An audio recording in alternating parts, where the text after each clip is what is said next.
साथियों, आप सभी का इस प्लेटफॉर्म पर स्वागत है। यहाँ पर हम लोग परीक्षा वाणी पब्लिकेशन के द्वारा जो कृषि एवं प्रौद्योगिकी नाम से पुस्तक प्रकाशित की गई, जिसमें आपके स्टडी मटेरियल के साथ साथ विगत 32 वर्षों के अध्यायवार हल प्रश्न पत्रों को भी यहाँ पे शामिल किया गया है। तो उसी के तहत हम लोग जो है इसका जो आपका पशुपालन एवं दुग्ध उद्योग से संबंधित जो चैप्टर है और इससे संबंधित जो भी प्रश्न अभी तक पूछे गए हैं, उन प्रश्नों को इस वीडियो में हम लोग देखेंगे, जो आपके आगामी चाहे यूपीएससी की परीक्षा हो, चाहे यूपीपीसीएस की हो, चाहे आरओ एआरओ की परीक्षा हो, उन सभी के लिए काफी महत्वपूर्ण साबित होगा। चलिए प्रारंभ करते हैं। यहाँ पर पहला प्रश्न है कि संसार में या विश्व में सर्वाधिक भैंसों की संख्या कहाँ पाई जाती है? तो यह सर्वाधिक कहाँ पे पाई जाती है? भारत में पाई जाती है। ठीक है, सर्वाधिक संख्या कहाँ पर है? भारत में है। और वहीं यदि गाय बैल की बात करें, गाय बैल अर्थात गौपशु की यदि बात करते हैं, तो उसमें भारत का दूसरा स्थान है और ब्राजील का पहला स्थान है। इस चीज को आप याद रखिएगा। देखिए, बकरी की संख्या में भी भारत पहले स्थान पे है, भेड़ की संख्या में भारत दूसरे स्थान पे है, चिकन के मामले में भारत जो है 7वें स्थान पे और बतख के मामले में 5वें स्थान पे है। और वहीं यदि संपूर्ण पशुधन की बात की जाए तो भारत जो है वो पहले स्थान पर है। ध्यान रखिएगा, भारत जो है पशुधन के मामले में नंबर 1 पर है, ब्राजील दूसरे पे है और चाइना तीसरे पे है। इन आंकड़ों का भी याद रखिएगा। अगला है, भारत के संपूर्ण दूध उत्पादन में सर्वाधिक योगदान किस संवर्ग के पशुओं का है? तो यह है भैंस का। संतुलित आहार के निमित्त एक व्यक्ति को प्रतिदिन कितना दूध लेने की संस्तुति की गई है? तो कितना? 226 ग्राम। सघन पशु विकास कार्यक्रम, सघन पशु विकास कार्यक्रम किस पंचवर्षीय योजना में शुरू किया गया था? तो इसे जो है आपका तृतीय पंचवर्षीय योजना के तहत शुरू किया गया था। ठीक है, तो इस चीज को आप यहां पर याद रखिएगा कि सघन पशु विकास कार्यक्रम तृतीय पंचवर्षीय योजना में प्रारंभ किया गया था। और इसके अतिरिक्त थोड़ा सा यदि बात करें किससे आपका ये प्रारंभ कब हुआ था, तो ये जो है 1964-65 में, 1964-65 में, आप सन भी याद रखिएगा, 1964-65 में सघन पशु विकास कार्यक्रम प्रारंभ हुआ था तथा कृत्रिम गर्भाधान कार्यक्रम भी चालू हुआ था। और वहीं 1970 में जो है 1970 में राष्ट्रीय डेयरी विकास बोर्ड की स्थापना की गई थी। आगे चलते हैं। अगला प्रश्न है आपका कि भारत में ऑपरेशन फ्लड कार्यक्रम के जनक के रूप में किसे जाना जाता है? तो यह जाना जाता है किसको? डॉक्टर वर्गीज कुरियन को। डॉक्टर वर्गीज कुरियन को जाना जाता है। तो ध्यान रखिएगा कि भारत में ऑपरेशन फ्लड कार्यक्रम के जनक कौन रहे हैं? डॉक्टर वर्गीज कुरियन रहे हैं। ठीक है, तो इस बात को आप यहां पर ध्यान रखिएगा। ये जो आपका श्वेत क्रांति या ऑपरेशन फ्लड योजना थी, इसके 3 चरण थे। एक 1970 से 1978 तक, फिर 1978 से 1985, फिर 1985 से 1995 तक यह योजना चलाई गई थी। ठीक है, तो इस बात को आप यहां पर ध्यान रखिएगा। आगे चलते हैं। अगला प्रश्न है कि तराई तथा अधिक वर्षा वाले क्षेत्रों में किस प्रकार के गौ पशुओं का विकास हुआ है? तो यहां पर जो है निकृष्ट गौ पशुओं का विकास हुआ है तराई तथा अधिक वर्षा वाले क्षेत्रों में। संसार में सर्वाधिक दूध उत्पादक गौ नस्ल के रूप में कौन सी नस्ल सुप्रसिद्ध है? तो ये कौन सी नस्ल है? Holstein Holstein Fijian. Holstein Fijian जो गाय की नस्ल है, ये सर्वाधिक दुग्ध उत्पादन के लिए जानी जाती है। तो इस चीज को आप यहां पर याद रखिएगा। ठीक है, देखिए, गाय की जो कुछ अन्य दुधारू कह सकते हैं नस्लें हैं, भारतीय नस्लें गाय की, उसमें आपका साहिवाल है, लाल सिंधी है, गिर है और आपका देवनी है। आगे चलते हैं। और वहीं पे यदि गाय की कुछ विदेशी नस्लों की बात करें जो दुधारू हैं, उसमें आपका होल्स्टाइन फीजियन है। होल्स्टाइन फीजियन जो सबसे अधिक दूध देने वाली गाय मानी जाती है। और वहीं इसके अतिरिक्त आपका जर्सी है, ब्राउन स्विस है, गर्नशी है। ये सभी के सभी क्या है? विदेशी नस्ल की गाय है जो दूध के लिए इस्तेमाल इनका किया जाता है। आगे चलते हैं, क्वेश्चन नंबर 8 देखते हैं। सर्वाधिक वसा की मात्रा किस नस्ल की भैंस में प्राप्त होता है? सर्वाधिक वसा की मात्रा किस नस्ल की भैंस में प्राप्त होता है? तो यह आपका भदवारी जो भैंस की नस्ल है, इसमें सर्वाधिक वसा की मात्रा प्राप्त की जाती है। तो इस चीज को आप यहां पर ध्यान रखिएगा। ठीक है, भदावरी। ठीक है, ये भी ध्यान रखिएगा कि आपकी मुर्रा है, भदावरी है, जाफरावदी है, मेहसाना है, ये सभी के सभी क्या हैं? ये आपकी भैंस की नस्लें हैं। इसके अतिरिक्त आपका सुरती, नागपुरी, तराई, पंडरपुरी, काला हांडी, नीली रावी, ये सभी के सभी क्या हैं? भैंस की प्रजातियां हैं। तो इन चीजों को आप यहां पे याद रखिए। आगे बात करते हैं। मैरिनो नामक प्रजाति से सर्वाधिक ऊन प्राप्त होता है। मैरिनो नामक प्रजाति से सर्वाधिक ऊन प्राप्त होता है। यह प्रजाति किस वर्ग की पशु है? तो यह जो है आपका भेड़ की भेड़ की एक प्रजाति है मैरिनो। जमुनापारी, जमुनापारी क्या है? जमुनापारी जो है यह एक बकरी की प्रजाति है। जमुनापारी जो है आपकी बकरी की प्रजाति है। तो इस चीज को आप यहां पर ध्यान रखिएगा कि जमुनापारी क्या है। तो ये क्या है? एक बकरी की प्रजाति है। ठीक है, और अन्य चीजों को थोड़ा सा देख लेते हैं। जैसे यदि, एक सेकेंड, यहां आगे बढ़ने से पहले थोड़ा कुछ और चीजों, कुछ और फैक्टों को देख लेते हैं। जैसे मैरिनो के बारे में बात करते हैं। मैरिनो जो है आपकी भेड़ की प्रजाति है। ठीक है, तो थोड़ा सा भेड़ के बारे में बात करें तो भेड़ की सर्वाधिक दूध देने वाली नस्ल की यदि बात करें तो वो कौन सी है? वो लोही है। और वहीं भारत में सर्वाधिक भेड़ पाई जाती है कहां पे? तेलंगाना में। और भेड़ की जो सर्वाधिक ऊन प्रदान करने वाली ये जो प्रजाति है मैरिनो, ये कहां की है? ये स्पेन की है। और सबसे लंबी ऊन प्रदान करने वाली जो नस्ल है वो कौन सी है? लिसिस्टर है। लिसिस्टर कहां की है? इंग्लैंड की है। और भेड़ की द्विकाजी नस्लें वो लोही और कच्छी हैं। लोही और कच्छी हैं।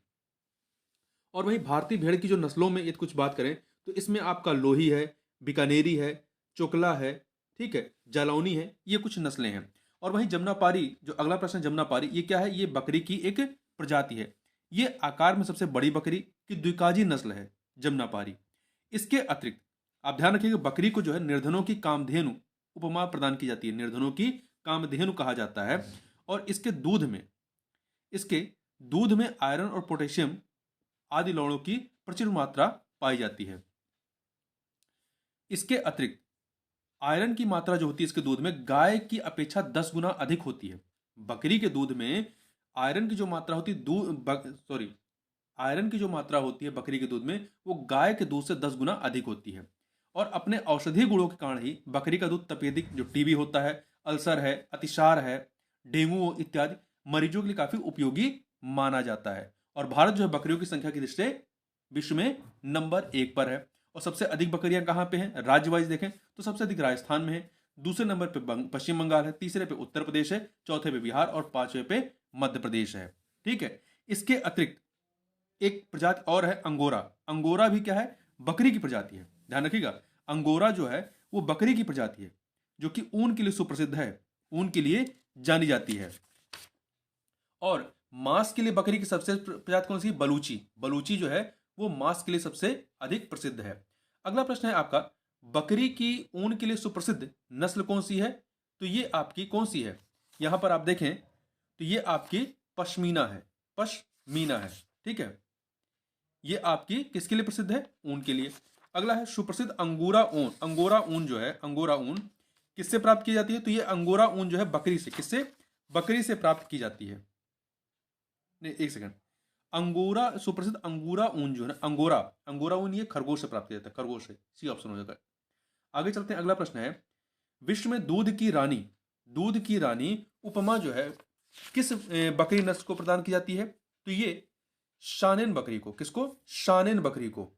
शानेन बकरी ये कहां की है? ये स्विट्जरलैंड में जन्मी है। औसतन एक सुअर कितने बच्चे को जनित करती है? तो औसतन एक सुअर जो है वो 4 से 5 बच्चों को पैदा करती है। टामवर्थ किसकी नस्ल है? टामवर्थ जो है आपकी ये शुअर की नस्ल है। टामवर्थ किसकी नस्ल है? तो ध्यान रखिएगा, टामवर्थ आपकी शुअर की नस्ल है। ठीक है, शुअर की कुछ के बारे में और बात करें तो देखिए, जो टैमवर्थ है आपका, ये टामवर्थ, या आप टैमवर्थ करिए, इंग्लैंड की है, इंग्लैंड की नस्ल है। तो टैमवर्थ नस्ल के सुअर से सबसे अच्छी किस्म का मांस मिलता है। और इसके अतिरिक्त जो है सफेद यॉर्कशायर ये भी एक प्रजाति है आपकी सुअर की। ये जो नस्ल होती है मांस तथा अधिक बच्चा देने के लिए प्रसिद्ध है। ये 6 से 7 बच्चे पैदा करती है। और वहीं पे विश्व में सुअरों की सर्वाधिक संख्या कहां पर है? तो वो है आपका चीन में। और पोर्क का सबसे बड़ा निर्यातक तथा आयातक देश कौन सा है? सबसे बड़ा निर्यातक जो है वो यूएसए है। और सबसे बड़ा आयातक कौन है? वो चीन है। आगे चलते हैं, भारत में सुअरों की सर्वाधिक संख्या, संसार में सुअरों की सर्वाधिक संख्या कहां पाई जाती है? तो अभी हमने बात की चाइना में पाई जाती है। कहां पर? चाइना में पाई जाती है। तो ये आपका सी ऑप्शन हो जाएगा। बकरी की गर्भावधि कितने दिन का होता है? तो बकरी की जो गर्भावधि होती है ये 150 दिनों की होती है। कितनी? 150 दिनों की। विश्व में सर्वाधिक अंडा उत्पादक मुर्गी की नस्ल कौन सी है? तो ये है आपकी व्हाइटल horn, whitetail gun horn, white leghorn कह सकते हैं, व्हाइट लेग हॉर्न, ये जो मुर्गी की नस्ल है ये सर्वाधिक अंडे देती है। ठीक है, तो इसके बारे में आप यहाँ पर याद रखिएगा। कुछ अन्य चीजों को देखते हैं, कुछ अन्य चीजें भी हम लोग मुर्गी के बारे में देख लेते हैं। तो देखिए, जो मुर्गी का अंडा होता है, मुर्गी के अंडे का जो कवच होता है वो कैल्शियम कार्बोनेट का बना होता है। किसका? कैल्शियम कार्बोनेट का बना होता है। और मुर्गी का जो अंडा होता है वो प्रोटीन का सबसे सस्ता और प्रचुर स्रोत है। अंडे में जो होता है 12 से 14% जो होता है ये प्रोटीन होता है। ये 12 से 14% प्रोटीन होता है, इस चीज को भी आप याद रखिएगा। और वहीं पे विश्व अंडा दिवस जो है वो अक्टूबर माह के दूसरे शुक्रवार को मनाया जाता है। अक्टूबर माह के दूसरे शुक्रवार को मनाया जाता है। इसके अतिरिक्त यदि कुछ अन्य चीजों की बात करें तो देखिए, मांस के उत्पादन के लिए सर्वोत्तम जो मुर्गी की नस्ल है वो है कार्निश तथा न्यू हैम्पशायर। कार्निश और न्यू हैम्पशायर है। और देखिए, मुर्गी पालन को विकसित स्वरूप प्रदान करने के लिए 1977 में 1977 में केंद्रीय पक्षी अनुसंधान संस्थान कहां पर है? उत्तर प्रदेश के बरेली के इज्जत नगर में यहां पर स्थापित की गई थी। और वहीं यदि बात करें भारत में सर्वाधिक कुक्कुट जो है क्रमशः अर्थात पोल्ट्री जो ब्रीड्स होते हैं वो आपका सबसे अधिक कहां पे है? तमिलनाडु, दूसरे नंबर पे आपका आंध्र प्रदेश है। तो कुक्कुट संख्या वाले राज्यों में नंबर 1 पे तमिलनाडु, दूसरे पे आंध्र प्रदेश, तीसरे पे तेलंगाना, चौथे पे पश्चिम बंगाल और पांचवें पे महाराष्ट्र है। वहीं यदि कंट्री वाइज देखें तो कंट्री वाइज यदि आप बात करेंगे मुर्गी की संख्या में तो सबसे अधिक चाइना में है, दूसरे नंबर पे इंडोनेशिया, तीसरे पे यूएसए है, चौथे पे ब्राजील है, पांचवें पाकिस्तान, और भारत जो है वो 7वें नंबर पे है। भारत जो है वो 7वें नंबर पे है। इस चीज को आप यहां पर ध्यान रखिएगा। अब अगले प्रश्न पे चलते हैं। देखिए, अधोलिखित में से किसका जैविक मूल्य सर्वाधिक होता है? किसका जैविक मूल्य सर्वाधिक होता है? मछली मांस, बकरी मांस, दूध या अंडे में? तो जो अंडा होता है इसका जैविक मूल्य जो है वो सर्वाधिक होता है।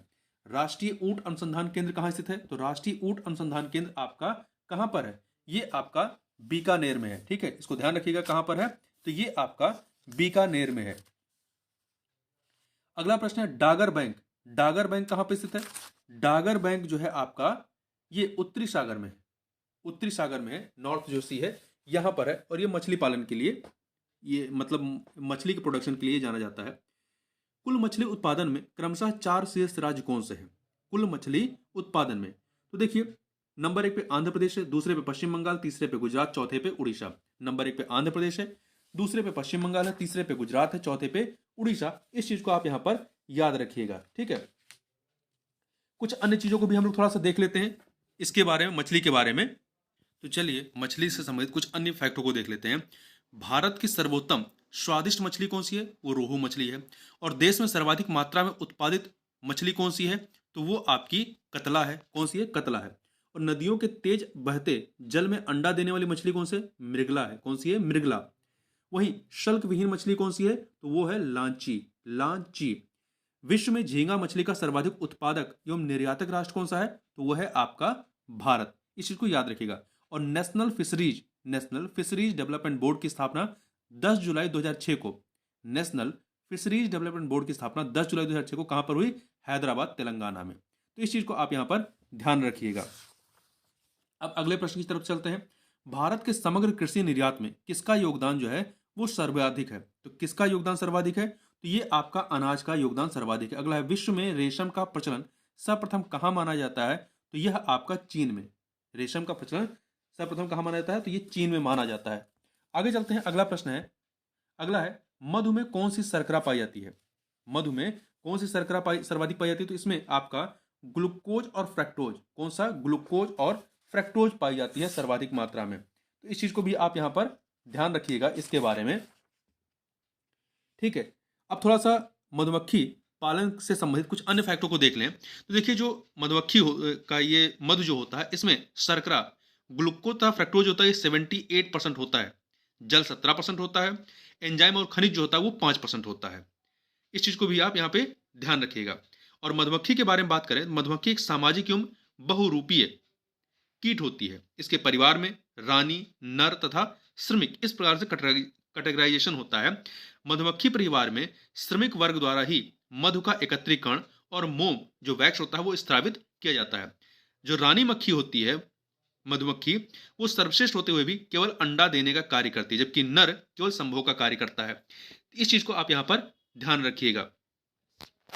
इसके अतिरिक्त जो है मधुमक्खी में प्राकृतिक अनिषेचक जन किस्में पाई जाती हैं। तो इसको भी आप यहाँ पर इन चीजों को याद रखिएगा।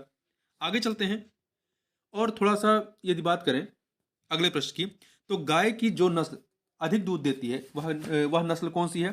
तो गाय की अधिक दूध देने वाली जो नस्ल है वो आपकी इसमें शाहीवाल है, शाहीवाल। गंगातीरी, हरियाणा, थारपारकर और आपका शाहीवाल, ये क्या है? ये गाय की प्रजातियां हैं। इन चीज को भी आप यहाँ पर ध्यान रखिएगा। ये सभी के सभी क्या हैं? गाय की प्रजातियां हैं। यदि हम गाय की अन्य प्रजातियों के बारे में बात करें कि गाय की अन्य प्रजातियां कौन सी हैं, तो देखिए आपका साहिवाल है, लाल सिंधी है, गिर, देवनी, अमृतमहल, खिल्लारी, कांग्याम, नागौड़, बरगुर, मेमाती, अंगोल, ये सभी के सभी क्या हैं? ये आपकी गाय की प्रजातियां हैं या नस्लें हैं। अगला है समुद्री झींगा या जिसे लोबस्टर कहते हैं, निम्नलिखित में से किस एक वर्ग का जीव है? तो लोबस्टर जो है आपका ये क्रस्टेशियन वर्ग का जीव है। अगला है दुग्ध के अग्रणी उत्पादकों का सही अवरोही क्रम क्या है? तो इसमें देखिए नंबर 1 पे आपका भारत है, दूसरे पे संयुक्त राज्य अमेरिका है, तीसरे पे पाकिस्तान, चौथे पे चाइना है। अगला है राष्ट्रीय दुग्ध दिवस किस तिथि को मनाया जाता है? तो राष्ट्रीय दुग्ध दिवस जो है आपका 26 नवंबर को मनाया जाता है। विश्व में कुल दुग्ध उत्पादन में भारत का कितना प्रतिशत योगदान है? तो भारत का इसमें जो योगदान है वो 23% है, 23%। विश्व के दुग्ध उत्पादक देशों में भारत का कौन सा स्थान है? तो भारत का आपका पहला स्थान है। मछली पालन का योगदान देश के कृषि जीवीए में जीवीए में कितना प्रतिशत है? तो यह जो है आपका 7.28% है। आगे देखते हैं भारतीय पशु चिकित्सा विज्ञान अनुसंधान कहाँ अवस्थित है? तो ये आपका उत्तर प्रदेश के बरेली में अवस्थित है। निम्नलिखित में से किस जंतु में खुर नहीं पाए जाते हैं? तो ये खुर जो है किसमें? गीदड़ में खुर नहीं पाए जाते हैं। हिरण में, जेबरा में, घोड़ा में खुर पाए जाते हैं, परंतु गीदड़ में खुर नहीं पाए जाते हैं। मकड़ियों द्वारा उत्पादित रेशम को क्या कहते हैं?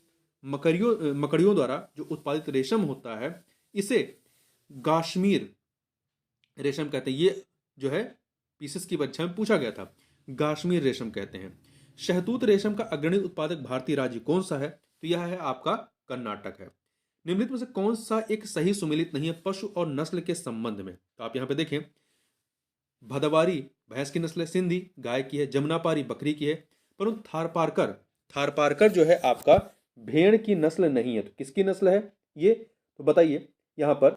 तो ये थारपारकर जो है ये आपकी द्विकाजी गाय की नस्ल है, गाय की एक द्विकाजी नस्ल है। ठीक है, तो यहां पर डी वाला सही नहीं है। आर्थिक सर्वेक्षण 2020-21 के अनुसार निम्न राज्यों को दुग्ध उत्पादन के आधार पर घटते क्रम में सजाइए। घटते क्रम में मतलब सबसे अधिक से कम की तरफ चलिए। तो यहां पर आप देखें सबसे अधिक मध्य प्रदेश में, उससे कम गुजरात में, उससे कम पंजाब और उससे कम हरियाणा। तो यहां पर आपका बी ऑप्शन हो जाएगा। अगला है अंतर्राष्ट्रीय आलू केंद्र का मुख्यालय कहां स्थित है? तो यह जो है आपका पेरू देश की राजधानी लीमा में अवस्थित है। तो इस प्रकार से इस वीडियो में बस इतना ही। मिलते हैं नेक्स्ट वीडियो में, तब तक के लिए बहुत बहुत धन्यवाद।